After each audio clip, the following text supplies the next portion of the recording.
Good afternoon, everyone. Good Chodesh. We're continuing one last week, Bezrat Hashem, with a remote that is a video of the Zera Shimshon. In order that we don't continue it, we don't break our consistency, but because it's still Chanukah tomorrow night, and there's still people with spending time with their family and on vacation and everything else.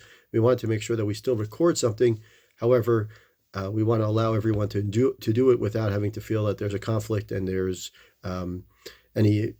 any reason to not spend the time with the family during this wonderful holiday time, holiday time that is the Chag. And today, of course, is Rosh Chodesh Tevet. So we're going to be starting as well as that. This is hopefully should be a great time for us in terms of our learning, in terms of beginning to start seeing the light from both in terms of Hanukkah and also in terms of just everything overall. We continue to daven that the tefillot of the Zera Shimshon come true for all of those who are listening, whether it's with refuah, Yeshua, and everything else that they need. Continue to find bracha and atzlacha and everything that we do.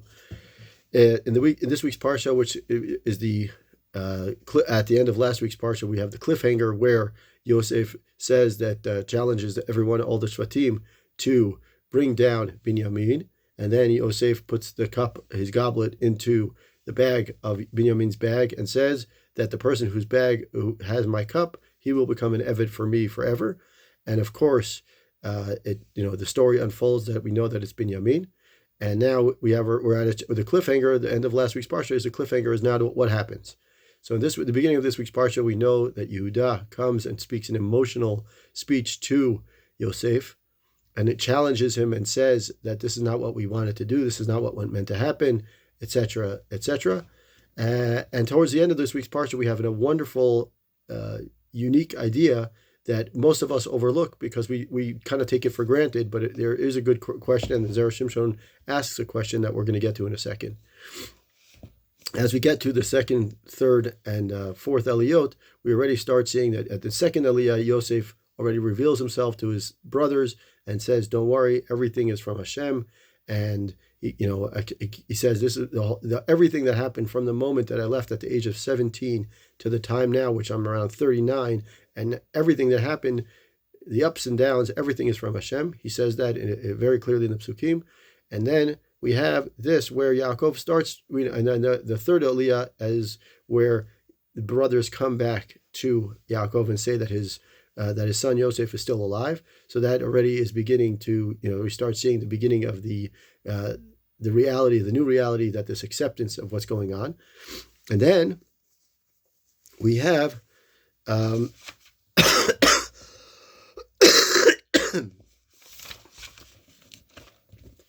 we have the famous point of where they meet together, where in the Aliyah of Chamishi is where we have the moment where Yosef and Yaakov meet up. And it's obviously an emotional meeting. It's an emotional meeting. It's charged with lots of feelings on both sides and what's going on. And Yosef was obviously Yaakov's favorite son. They're out of communication for 22 years, except for this very little communication between the brothers, and Yaakov doesn't know it's it's actually his son, etc. And then, we have nothing. We have really no relationship, and they basically, Yaakov kind of almost admits, but he doesn't really say that. He kind of says, an animal attacked him. Yaakov comes down to Mitzrayim, and the Torah explains this wonderful experience, and this is kind of a lesson for us of how do we respond when something like this happens. Now, obviously, we hope that nothing like this should ever happen, but we know that in this time these days, we do have something like this. What is that first moment going to be like? What is that first moment going to be when someone has this moment where they haven't seen someone for many, many years? They haven't seen someone, even with social media, even with all the various abilities to communicate. What happens? What's that moment like? And so the Torah explains. It says, "Vayasor Yosef merkavto." Yosef undoes his chariot. Vayali krat Yisrael. Aviv Goshna Vayera Elav Vayipol Tzavarav Vayevka Tzavarav Al Tzavarav Od. This is in Perek Memvav Pasuk Kaftet. Excuse me. Yosef undoes his chariot. Yosef boards his chariot, gets on his chariot, rides up to Yaakov, to Goshen. He's Vayira Elav. He sees him. He falls on his neck. He cries, and Vayav got Savarab. He falls on his neck, and then he cries on his neck, and more. So the pasuk is describing to us that moment that Yosef cries, as he cries on his father's shoulders, and he says, but it doesn't tell us that Yaakov cried, right? And why not? And Yosef and the famous Rashi that we all know, we all grew up to learn that that Yaakov was busy reading Kriyat Shema. This is Torah. Excuse me. Torah Yud in the Zera Shimshon, the 10th Torah. Question is, what's going on here? Yosef is crying and Yaakov doesn't cry. He's busy reading Kriyat Shema. That's the question, really. And he says, the Zera Shimshon starts his Torah by saying, it's a short one, but it's a very emotional one and filled with a great lesson for all of us. It says, pasuk. It says, Vayira elav ipolat tzavarav. Peirosh Rashi aval Yaakov lo nafal tzavar Yosef, meaning lo neshako lefisha Yaakov Shema, meaning that Yaakov was busy falling. Yaakov was busy, and so he couldn't cry, and he couldn't kiss him because he was busy reading Kriyat Shema. Machshima Olam. He quotes the Gur Aryeh, which is the Maharal Prague.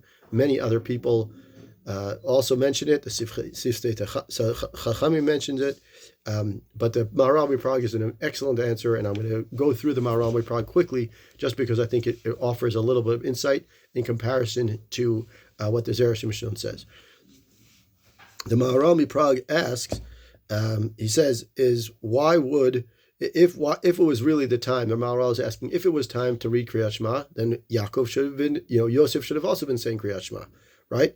If it was really that the case, right? And it's also, if you look at the words of the pasuk, it says that Yaakov saw Yosef, right? The word, the pasuk, Vayira Elav, meaning that they saw each other, right? Only after he saw him did he start reading Kriyat Shema. So therefore, what? What do we learn from that? That because the Zman Kriyat Shema, because at the time, at the reading, what do we do when we say Kriyat Shema? We cover our eyes, right? And therefore, he saw him first before he actually read Kriyat Shema, right? Because in other words, for him to see it, because when I'm saying Kriyat Shema, I'm covering my eyes. So if I'm covering my eyes, then I can't really say it, because that means I couldn't see him. So that means that what caused Yaakov to see, when he saw Yosef, to read Kriyat Shema, right? So that's the question. The question is, what is this moment? We have this moment of 22 years of emptiness in between, and what you say is, what happens? The first thing he does is he covers his eyes, or he sees him, and then he covers his eyes, and that's the question of the Maharal, and the Zera Shimshon is asking the same exact question. He's going to offer his own spin on it, but in order to provide context, I'm going to offer the insight of the Maharal first. The Maharal says that when Yaakov Avinu saw Yosef as a king of Mitzrayim, and he has this moment of absolute joy and pleasure, right? In other words, he had a moment of saying is Lahodot LaHashem, right? Al Nisecha Shebechol Yom Imanu, just like we say in Chanukah. It's very related to Chanukah, and it's no coincidence that the story of Chanukah almost always falls out with either close to or on Parshat Vayigash. The point, the story is that look what happened. Yaakov originally said, "Oh, my son was killed, or he was attacked, and he didn't understand what was going on. For 22 years, he has no understanding what's going on. Why Yosef didn't communicate with him is another question. The Orach Chaim has a wonderful answer, but we won't get into that. The Maharal says, he says that when his son was taken, when he was still 17, so a young kid, and we know that the Rashi there already mentions that he's still doing things that young kids do, right? In other words, playing with his hair, whatever it is. And he says, look what happens. From the moment he was 17 till the time now, which is 22 years later, 39 years, or 22 now he's 39 years old, with all the challenges, with all the tribulations, and all the trials that Yosef had, what happened? He still remained in Kedusha and Tahara. He still remained a person that Yaakov Avinu was impressed to see. Not only that, which would have been enough, right? That's enough. Just that we can't even say how many nisim, but he says, look, all the nisim, and he says beyond that, look, Hashem protected him, and not only did he protect him, he elevated him to greatness. So that's already a reason. And so therefore it said, he took that moment and he said, this is the moment. And that's what Yaakov did. He said, this moment I want to cherish forever. And the moment I say, I'm going to say Shema Yisrael. The moment I say Shema Yisrael, we look at Shema Yisrael, we say we're kind of accepting Ol Malchut Shemayim. But another way to approach it is to look at Shema Yisrael and say it's recognizing Hashem's greatness and oneness, and kind of looking at the entire. Now we look back, and now Yaakov Avinu is looking back at 22 years and saying wait, just flashed by my eyes quickly, even though it was very painful for me during that whole time, and now all of a sudden everything makes sense. And so Yaakov Avinu takes that moment. He sees Yosef, and he says, okay, I want to hug you and kiss you. Of course, that probably happened right after he finished saying Shema. But that's not what the Torah is going to say here. The Torah is saying look, I'm accepting the fact, and I'm accepting Hashem's greatness and Hashem's oneness and Hashem's nisim and niflaot, because look what just happened. Hashem protected Yosef, raised him to greatness, elevated to greatness, and he understood what was going on. And therefore, if we look at the opposite side, and this the Maharal doesn't bring it, but it makes sense to say it this way as well. If we look at Lo Aleinu, right? We look at the Gemara in Brachot in Daf Samech Aleph Amud Bet. We see what happens with Rabbi Akiva, a famous story with Rabbi Akiva as one of the Asara Arugei Malchut, which of course makes sense to talk about it here, because we know that on Tisha B'Av and Yom Kippur we mentioned Asara Arugei Malchut, who were a kapara. The whole point of the Asara Arugei Malchut were the kapara for the Shvatim that sold Yosef. So we look at what happened with Rabbi Akiva. Rabbi Akiva was so busy. The moment he was about to get killed, murdered by the enemy, and he says that he was busy with Kriyat Shema. And of course, right, the same thing that Yaakov Avinu was busy with when he's meeting Yosef. And look what do the students, Rabbi Akiva's students, say? This is what you're busy with. He says, you're busy with at the most difficult time, and the hardest time, and the most challenging time. This is what you're busy with, right? That's what we're going to learn. And Rabbi Akiva offers a wonderful answer. He says, my entire life, I was waiting for the one moment where I can actually accept or fulfill the mitzvah of b'chol nafshecha, b'chol meodecha, right? B'chol nafshecha, meaning with my entire nefesh. Right, here's the moment where I can say Shema Yisrael and accept Hashem's yichud, accept Hashem's wondrous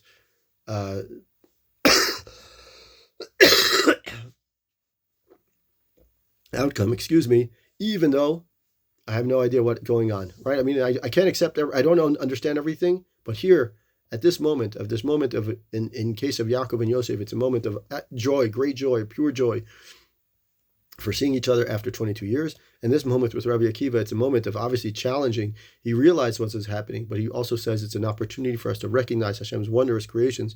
And he says, I'm waiting for it, right? This is the moment of trial and tribulation. He still says, this is a moment that you could say, God, this is really what's going on.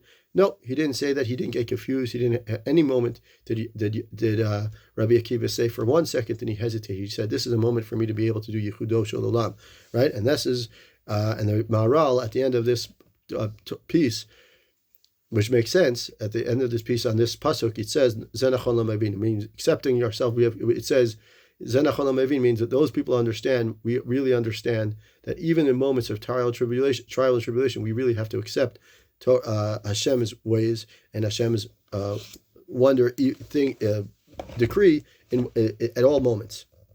Now, that's what we're gonna. That's the so that's the beginning. That's the Maharal, and now we're gonna go kind of saying let's go back to the Zera Shimshon. Now he says his question is V'od kasher the mishpat b'katuv nirash Yaakov ra'at Yosef. Right, we asked the question already. He saw it. V'imal karchach lomar shemiyad Yaakov ra'oto itchil likros shema v'zetama.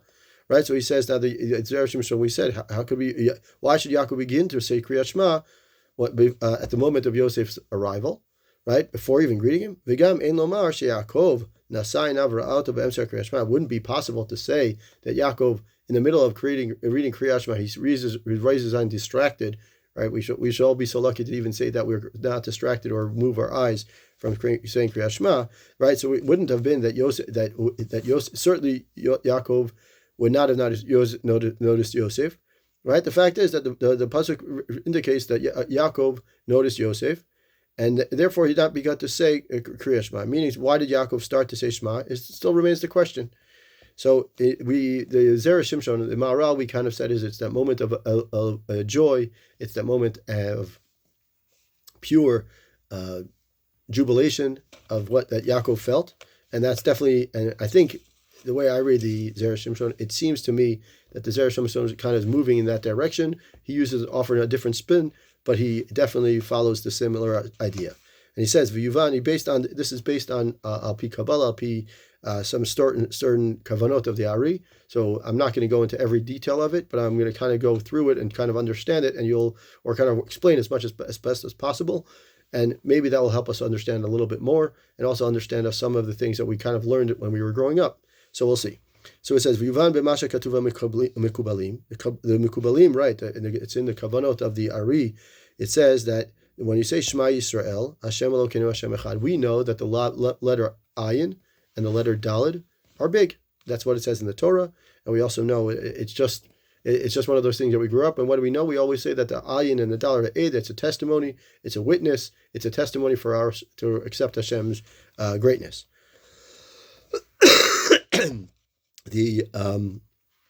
If we look, the kavanot of the Ari actually say, and this is something that the Zera Shimshon says. It says if we take out the word Ayin and Dalet from Shema, the Ayin from Shema and the Dalet from Echad, then we have the letters Shin Mem Ayin Chet. What is that? What does that equal? Esmach. He says, Hemotiot Esmach. The four letters that are remaining after the Dalet and Ayin, which are two big letters, Otiot Rabati, they're big letters, right? We look. It says, I will rejoice. I will be happy. So now that already starts sounding similar to what the Maharal said is, I will be rejoice from the aid that I'm testifying to the fact that I'm rejoicing at this very moment. All right, and then look what he says here. Daled Rabati Romez Arba'im Hot. The Daled, the large Daled, reminds us of the same. It reminds us of the Imahot, the Ayin Rabati, and the large Ayin. He says from Shema reminds us of the three Avot, right? And the Avraham is Chesed, which is Ayin Gzarim Shel Chesed, corresponding to their, because Ayin, we also says that the Ayin, how does Ayin correspond to the three Avot? So he says Ayin represents Chesed, and when Avraham is Chesed, we know that, right? Because Ayin Gzarim Shel Chesed, there's 70 bridges of kindness that exist. What does that actually mean? It means that there are 70 ways, really, if you think about it this way. There's 70 ways to do chesed. It could be with your money, it could be with your time, it could be with your food, it could be different ways to do chesed. It means things that you don't have, people, something for you that may not be such a big deal, but someone else says, wow, that's amazing. You can lend someone something. It's all these different angles of chesed. Then he says, Yitzchak din. Yitzchak, we know, personifies justice, right? We know din. Ayin Sanhedrin. How do we know that? Because there's 70 Sanhedrin. There's 70 people in the Sanhedrin. Why? Because we also know that there were 70 Zikanim, right? There were 70 Zikanim in the time of Moshe, and Yetziat Mitzrayim, right? Yaakov, Ayin Nefesh Yotzei Yerecho, and Yaakov also. What do we know? That we said next week, in the beginning of this week's part, towards the end of already Chamishi, when Yaakov starts coming down, and they enumerate who comes down with Yosef, we have 70. Right? So we have already every one of the three Avot represents some letter of 70. Now the question you're going to say is, what about Sanhedrin has 71? So I think the reason why we have 71, officially we should have 70. But why do we have 71? 70 Keneged is Kenim. But why do we have 71? Because we can't have an even number, 35 and 35. It's actually in this, we already just started, about 2 weeks ago, we started Masechet Sanhedrin and Daf Yomi, so those people could also understand that the beginning of this week, the beginning of Daf Yomi, Amud Bet and Gimel, we already know why we have to have 71 and not 70. But either way, we have that the number 70 corresponds to Avraham as Chesed, Yitzchak in terms of Gvura or Din, and Yaakov in terms of the 70, that a total number of descendants that come down to him from Mitzrayim. That's the end of the story. That's the end of the pasuk, or the end of the quote from the Arizal. And now it says, "Va'ado tasha'a lo ra'a Yaakov ayin nefesh kulam biyachad." Right? He says, from the moment that Yosef was sold, at the moment that he was 17 until today, Yaakov Avinu didn't see 70 people, didn't see the 70 nefesh, and therefore what? He couldn't say the ayin. He couldn't be that. He wasn't complete. The ayin of Yaakov was not complete yet, and therefore what? first of all, we may actually, just something that I just came up with right now, is that we may be one of the reasons why Hashem changed his name as Yisrael, because then the ayin of Yaakov is not complete. You could say it's okay. We'll still be okay, right? But now, if you look at the ayin, he says now, if he was saying Kriyat Shema, the ayin of Yaakov is now complete. Now he too, he's one of the avot. He too is number 70. Umeatasha ba Yosef etzlo, continues the Zera Shimshon, yachdu kol hashivim. Now that Yosef comes to Yaakov, what happens? All 70 are together. And now what he said, Lachein, miyad sharat Yosef. Now we can understand the pasuk even better. Just like a classic Zera Shimshon, now we can understand the pasuk better. Why? Because if we read the pasuk back again, now what happens with the pasuk? The pasuk says, Vayira elav vayipol tzavarav. He says, he saw him. Yosef appeared to Yaakov. Vayira elav, just like we in the pasuk in Parshat Vayira, it says Vayira elav about Avraham, or Hashem appeared to Avraham. So here too, Vayira elav vayipol tzavarav. Right? Yosef appeared to Yaakov and he fell on Yaakov's neck. Yosef falls on Yaakov's neck. So, and then when the question obviously is, why is Yaakov saying Kriyat Shema at that moment? Excuse me. So he says that at that moment, Yaakov realized that his ayin, that the Avram, we understood how we get to ayin. Yitzchak, we understand how we get to ayin. Now Yaakov understand how we can. Now Yaakov's ayin is complete. The ayin, the 70 is complete. Of Shema is complete, and now he can say, I can say Shema too, right? The Dalet was the four mothers. Ayin the three was corresponding to the three avot, but we didn't have the three avot yet because Yosef wasn't there. Now after 22 years, Yaakov says, now I'm complete, and then he says, now I can say, I can be a testify, and I can be happy, right? As Arizal was saying, Ed is the big letters, Ayin Dalet from Shema and Echad, and in between we have the esmach, the happiness, right? So he says, Kedichtiv, Vayira elav, right? Yosef appears to Yaakov. Hitchili Kriyat Shema. That's why he started saying Kriyat Shema. It wasn't that he was saying, I'm not excited and I'm not happy and I don't want to give, I want to give my son, I'm not giving my son a kiss or anything like that or a hug, right? It's rather, you have to look at it from that perspective. He's saying is, give me a second. Hold on a second here. Let me relish this moment by accepting the fact that Hashem, and let me be joyful in the fact that Hashem brought everything together, right? So Shema Yisrael, instead of saying Shema Yisrael is only the fact that I'm accepting Hashem's malchut, right? Ol malchut shamayim. I'm also saying is Hashem, I accept the wonderful situation in the scenario that just took place. Something to think about. And then Zera Shimshon continues. He says, "Kedei lashlim hatikun v'yichud shemutala alav ba'ayin shel Shema." In order to complete, right, the whole unity of the letter ayin that was up until now missing because Yaakov was not complete because all of his sons and grandchildren and in-laws and whatever else didn't reach the number 70 until Yosef was there. Once he saw Yosef, he said, I got to stop for a second and accept the moment. Similar to what we said with Rabbi Akiva. Also, something to think about that I just noticed is Rabbi Akiva's name also has an ayin in it. So both names of Yaakov and Akiva both have an ayin. I'm sure there are many midrashim about the fact that Akiva and Yaakov, they also have very many similar letters to it. Yaakov and Akiva.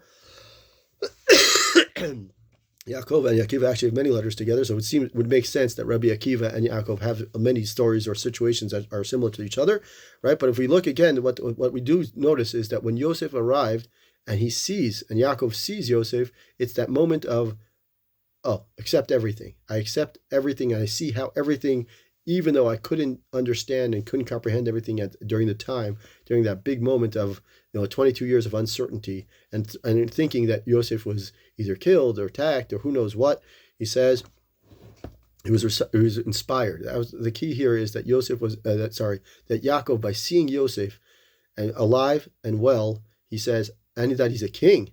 Not only was he alive and well, but he still remained ben Torah mitzvot, and he was shomer Torah mitzvot, and he still lived to the life that grew up and that he was raised by. So he says that's the completion of the ayin, the completion of the 70 that Yaakov was missing up until now.